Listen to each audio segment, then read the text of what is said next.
एक ऊंची पहाड़ी पर एक विशाल किला हुआ करता था।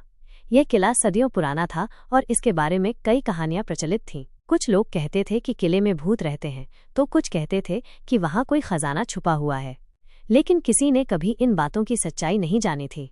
एक दिन कुछ युवाओं का एक समूह किले में घूमने गया। वे सब बहुत उत्साहित थे और किले के रहस्यों को जानने के लिए उत्सुक थे। उन्होंने किले के हर कोने को छान मारा, लेकिन उन्हें कुछ भी असामान्य नहीं मिला। जब वे थक गए तो वे एक पुराने बुर्ज में जाकर बैठ गए। बुर्ज की दीवारें बहुत मोटी थीं और उसमें छोटी छोटी खिड़कियां बनी हुई थीं। युवाओं ने देखा कि बुर्ज के एक कोने में एक गुप्त दरवाज़ा है। दरवाज़ा बहुत पुराना और जर्जर था, लेकिन वे उसे खोलने में सफल रहे। दरवाजे के पीछे एक अंधेरी सुरंग थी। युवाओं को डर लग रहा था, लेकिन वे अपनी उत्सुकता को रोक नहीं पाए। वे सुरंग में दाखिल हुए और धीरे धीरे आगे बढ़ने लगे। सुरंग बहुत लंबी और घुमावदार थी। युवाओं को लग रहा था कि वे किसी भूल भुलैया में फंस गए हैं। अचानक उन्हें एक रोशनी दिखाई दी। वे रोशनी की ओर बढ़े और एक बड़े कमरे में पहुंच गए। कमरा बहुत ही रहस्यमयी था। कमरे की दीवारों पर अजीबोगरीब चित्र बने हुए थे और कमरे के बीच में एक पत्थर का चबूतरा था। चबूतरे पर एक पुरानी किताब रखी हुई थी। युवाओं ने किताब को उठाया और उसे खोलकर देखा। किताब में किले के इतिहास के बारे में लिखा हुआ था। उन्होंने पढ़ा कि किले का निर्माण एक रहस्यमयी राजा ने करवाया था और उसने किले में एक बहुत बड़ा खजाना छुपाया था।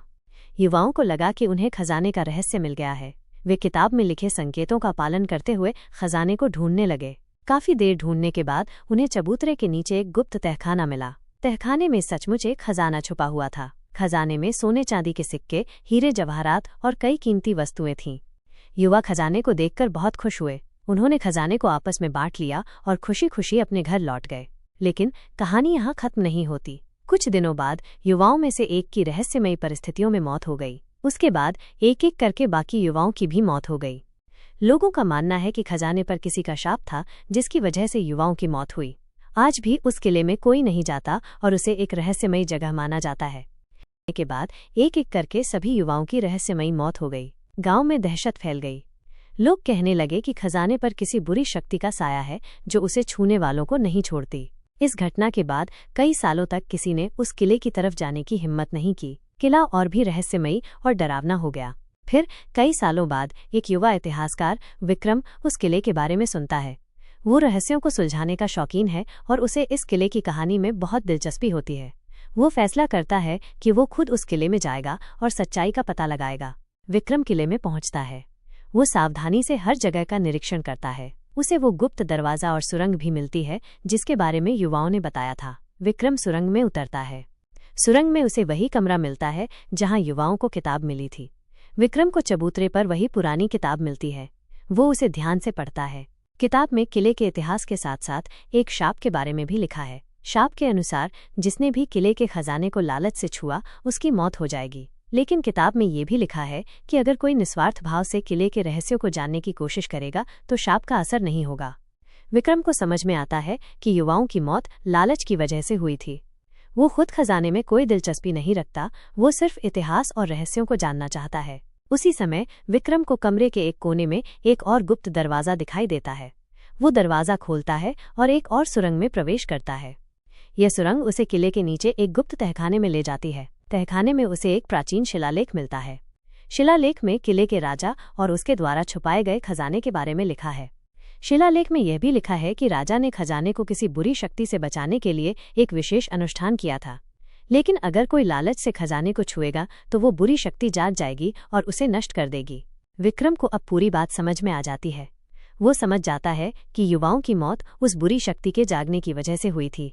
विक्रम शिलालेख की तस्वीरें लेता है और किताब को वापस चबूतरे पर रख देता है। वो किले से वापस लौट आता है।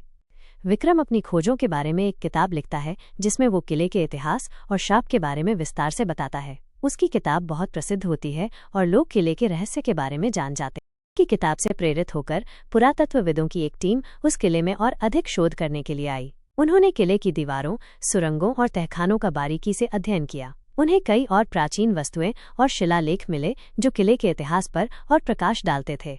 पुरातत्वविदों को एक और रहस्यमयी खोज मिली। किले के मुख्य द्वार के पास उन्हें एक प्राचीन कुआं मिला जो पत्थरों से ढका हुआ था। जब उन्होंने कुएं की सफाई की तो उन्हें उसके अंदर कुछ और प्राचीन वस्तुएं मिली जिनमें कुछ तांबे की प्लेटें भी शामिल थीं। इन प्लेटों पर लिखी हुई भाषा को समझने में पुरातत्वविदों को काफी समय लगा, लेकिन अंततः उन्होंने इसे समझ लिया। प्लेटों पर किले के राजा द्वारा लिखे गए कुछ संदेश थे। राजा ने लिखा था कि उसने खजाने को किसी बुरी शक्ति से बचाने के लिए जो अनुष्ठान किया था वो अधूरा रह गया था। उसने ये भी लिखा था कि अगर कोई व्यक्ति निस्वार्थ भाव से किले में आएगा और उस अनुष्ठान को पूरा करेगा तो खजाने पर से शाप हमेशा के लिए हट जाएगा। ये जानकर पुरातत्वविदों ने विक्रम से संपर्क किया और उसे किले में वापस बुलाया। विक्रम ने प्लेटों को ध्यान से पढ़ा और राजा के संदेश को समझा। उसने फैसला किया कि वो उस अनुष्ठान को पूरा करेगा। एक विशेष दिन विक्रम और पुरातत्वविदों की टीम किले के उस कमरे में गए जहां चबूतरा था। विक्रम ने किताब में लिखे निर्देशों के अनुसार एक विशेष मंत्र का जाप किया और कुछ विशेष वस्तुएं चबूतरे पर अर्पित कीं। अनुष्ठान पूरा होने के बाद एक अद्भुत घटना घटी। कमरे में एक तेज रोशनी फैली और फिर सब कुछ शांत हो गया। ऐसा लगा जैसे किले पर से कोई बोझ उतर गया हो। उस दिन के बाद से किले में कोई भी रहस्यमयी घटना नहीं हुई। लोग अब बिना किसी डर के किले में घूमने जाते हैं और इसके इतिहास और वास्तुकला की प्रशंसा करते हैं। किला अब एक पर्यटन स्थल बन गया है जहां लोग इतिहास और ज्ञान की खोज में आते हैं। विक्रम की निस्वार्थ सेवा और ज्ञान की खोज ने न केवल एक प्राचीन रहस्य को उजागर किया बल्कि एक शाप को भी खत्म कर दिया।